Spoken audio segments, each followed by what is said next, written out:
Security arrest পর্যন্ত sound গ্রেনেডে কিন্তু পরিস্থিতি কিন্তু এখন অবস্থা কিন্তু বেশ বেগতিক একটা অবস্থা এই মুহূর্তে জাতীয় প্রেস ক্লাবের সামনে।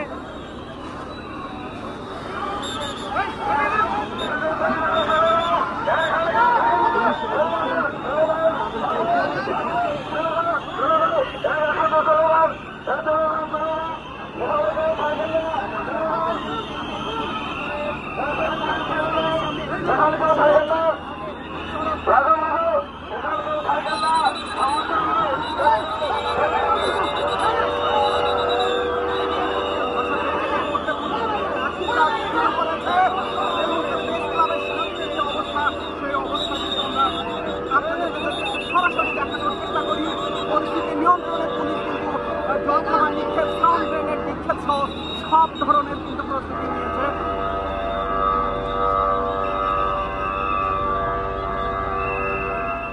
ভাইয়া আমরা এখানে একটা শান্তিপূর্ণ আন্দোলন করার জন্য আসছি। আজকে শনিবার, মানুষের যাতে ভোগান্তি কোনো না হয় এই জন্য আমরা এখানে আজকে আন্দোলন করার জন্য আসছি। আর আমরা কোনো গন্ডগোলও জড়াই নাই। আমাদের একটাই শুধু দাবি, আমাদের বেতনটা একটু বাড়াক, আমাদের বোনাসটা দেখ। আমাদের 2 মাস 3 মাস বেতন আটকানো থাকে, আমরা কিভাবে চলবো? আমাদের 17,000 টাকা বেতন, আমাদের 3টা যদি ছোট ছোট বাচ্চা থাকে, 3টা বাচ্চার পক্ষে 3,000 টাকা করে পড়াতে গেলে 9,000 টাকা, তাহলে আমরা রুম ভাড়া দিব কি? আমরা খাবো কি? আমরা চলবো কিভাবে? আমাদের বাবা মা আছে, শ্বশুর শাশুড়ি আছে, এই 17,000 টাকা বেতন আমরা কিভাবে চলবো?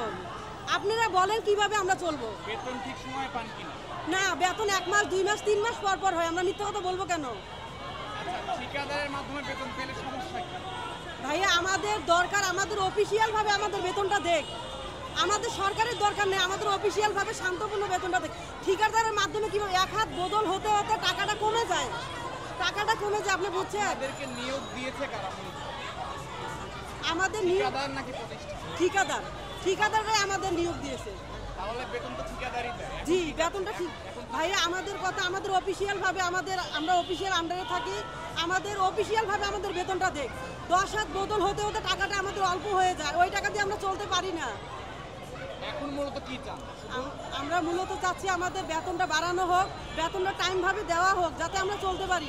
10 তারিখের ভিতরে বাড়ি এলে এসে নামো। জাতীয়করণে কোনো দাবি আছে না, আমাদের আমরা কোনো সরকারি চাই না, আমাদের বেতনটা ঠিকভাবে দেখ, অফিসিয়াল ভাবে দেখ।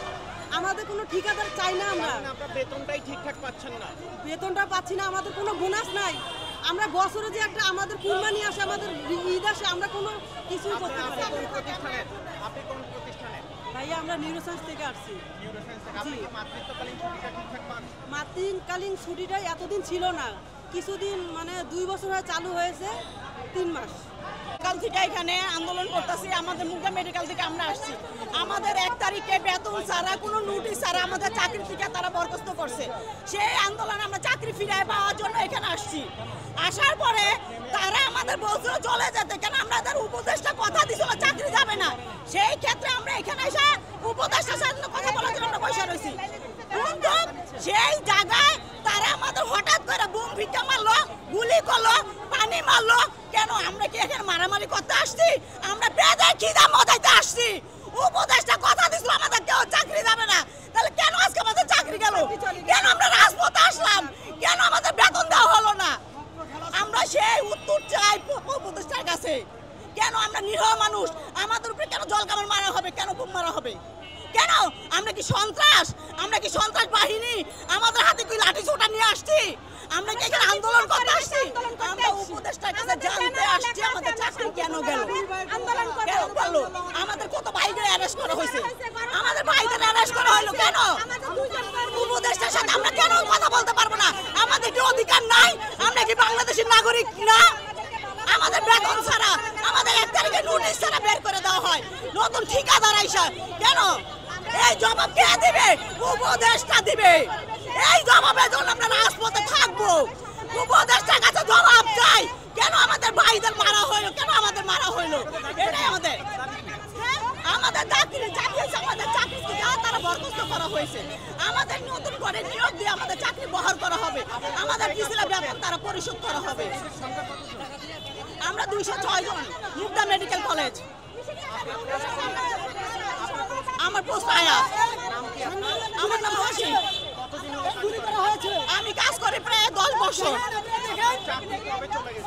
আমাদের চাকরি গেছে 1 তারিখে বেতনও পাইনি এখনো বেতন আমাদের পিছিয়ে 14 মাসে বেতন আছে, জানুয়ারি মাসে বেতন দেয় নাই। আমরা 1 তারিখে সকালে ডিউটি করছি, ডিউটি চলাকালে আমাদের 2:30টা বাজে ডেকে বলে তোমাদের চাকরি নাই। এর ভিতরে তারা আমাদের কোনো চিঠি দেয় নাই, কোনো নোটিশ দেয় নাই। বাংলাদেশে একটা মানুষ চাকরি থেকে বিদায় করতে হলে তাকে 3 মাস আগে তাকে অলিং দিতে হয় যে বাবারে তোমার আমার পছন্দ হলে রাখবো না। কিন্তু তারা তো আমাদের কোনো অলিং দেয় নাই। আমাদের বরঞ্চ আমাদের ভাইরা ধৈর্য ধরে মারছে। আমরা মেডিকেল চেক করি না রকা, মাইরা বলছে তোমরা এখনই মেডিকেল চেক করবা, না হলে তোমাদের মেয়েদেরও ইজ্জত রাখবো না। আমাদের বলছে আমাদের ইজ্জত নিয়ে তারা খেলবে ঠিকাদাররা। হ্যাঁ আমরা ঠিকাদার কিন্তু আমাদের ঠিকাদার নাম জানেন? আমাদের আগে যে ঠিকাদার ছিল সে ছিল রাজা রাজা ওনার আন্ডারে আমরা কাজ করতাম। ওনারা এই ঠিকাদারের আন্ডারে আপনার চাকরি চলে গেছে, নতুন ঠিকাদার আসছে, এখন আমরা জানি না তার নাম। কেন তার সাথে আমাদের সাথে কোনো কথাই হয় নাই, সে আমাদের সাথে আসেই নাই। সে যদি আমাদের সাথে বসতো কথা বলতো তাহলে আমরা মনের বুঝ দিতাম আমার পোষায় আমি চাকরি করবো না। সে কি আপনাদের পেটে লাথি মারা হইলো না? হ্যাঁ আমাদের পেটে তো লাথি মারা হয়েছে, আমাদের পেটে লাথি মারা তারা রাস্তায় ফিক্কা মারা ফেলাইছে। বরং যারা 1,20,000 টাকা করে অফার দেয়, এখন বর্তমানে 1,20,000 টাকা করে অফার দেয় আমাদের যে তোমরা 1,20,000 করে চাকরি করো। এখন 1,20,000 টাকা দিতে পারলে চাকরি করতে পারবো, না হলে মরে যাবো। করছে বিশেষ অন্যায় কাজ করছে। আমরা আমাদের দাবিটা হয়েছে আমাদের কন্ট্রাক্টর বাতিল করতে হবে, এটি আমাদের দাবি, আর কোনো দাবি নেই আমাদের। আমরা অনেক কষ্টে আছি, আমরা মায়ের কাজ আছি, আমরা কোনো অন্যায় করি নাই। ওই আগের সরকারের মধ্যে এই সরকার ওই কাজ করতেছে, এই সরকারে থাকতে পারবো না, আমাদের সাথে নির্যাতন করতেছে। এই নির্যাতন কারণে আগের সরকার চলে গেছে, এই সরকারে থাকবো না। আমাদের ভিন্ন অন্যায়ে পুলিশে গুলি করে মারছে আমাদের, আমরা অনেক কষ্টে আছি। আমাদের দাবি একটাই, কন্ট্রাক্টর বাতিল করতে হবে, এটাই আমাদের দাবি, আর কোনো দাবি না। আমার চাকরি তাই করতে হবে, আমাদের মাসটা হলো দেখছে ভাবে সরকার আন্ডারে দিতে হয়। আমরা এই পুলিশের আমার ভিন্ন অন্যায় আমাদের মারধর করছে, পানি দিতে গরম পানি, আমরা অনেক কষ্টে আছি। সবার গুলি লাগছে এক ভাইয়ের, আরেক ভাই মহিলাকে মারি শেষ করছে। আমাদের 6-7 জন আমাদের গুলি করছে পুলিশে, আমি তো নিচে 5 জনের দেখছি গুলি করছে। আমি বাংলাদেশ পানি উন্নয়ন বোর্ডে আছি, আমরা আছি 2300, আনুমানিক 2300। হ্যাঁ আমার পোস্ট চৌকিদার, আমাদের ছোট পোস্ট, আমরা তো কোনো বড় পোস্ট না। আমাদের বেতন 3 মাস 4 মাস পর দেয়, তাও বেতন দিন আমাদের টাকা কাটে নেয় কন্ট্রাক্টরে, ওই দালালারা কাটে নেয়। জি হ্যাঁ, মূল কথা হচ্ছে আমাদের কন্ট্রাক্টর বাতিল করতে হবে ভাই। বিজনেস প্রতিষ্ঠানে আমাদেরকে চাকরিচ্যুত করতেছে প্রত্যেকটা ডিপার্টমেন্ট থেকে, ঠিক আছে। আমাদের ঈদ বোনাস পাই না, আমরা একটা গার্মেন্টস শ্রমিকরা ঈদ বোনাস পায়, বাট আমাদের এই প্রত্যেকটা সরকারি ডিপার্টমেন্টে যত কর্মকর্তা-কর্মচারী আছে তারা কেউ আপনার ঈদ বোনাস পাচ্ছে না, বৈশাখী ভাতা পাচ্ছে না, বিভিন্ন যে টোর বিল আছে এটা পাচ্ছে না। তারপর আবার দেখা যাচ্ছে বিভিন্ন বৈষম্য শিকার, আমাদের কথা চাকরি চলে যায়, এই ধরনের বৈষম্যের শিকার আমরা হচ্ছি।